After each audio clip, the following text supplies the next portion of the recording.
এই চাকরি লাগবে, চাকরি জরুরি বিজ্ঞপ্তি। খুব জরুরি ভিত্তিতে কিছু লোক নিয়োগ দেওয়া চলছে। বেতনের বেলায় আলোচনা সাপেক্ষ। এখানেই সবচেয়ে বড় সমস্যা।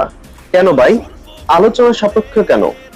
আপনার কেমন লোক দরকার তা টু দা পয়েন্ট উল্লেখ করেছেন। অমুক পাস তমুক অভিজ্ঞতা, কতখানি স্মার্ট হইতে হবে, লম্বা চূড়া কতটা হইলে ভালো হয়, কতক্ষণ ডিউটি ইত্যাদি প্রকৃতি সব আগেই বলে দিয়েছেন। চাকরির বিজ্ঞাপনের বেতনের বেলায় আলোচনা সাপেক্ষ কেন? এটা কেন আগেই বলে দিতে পারেন না?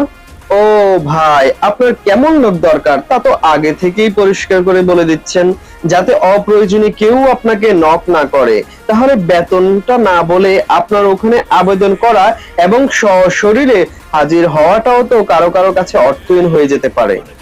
চাকরি প্রার্থী এত সব আয়োজন করে একটা চাকরি পাওয়ার জন্য চাকরি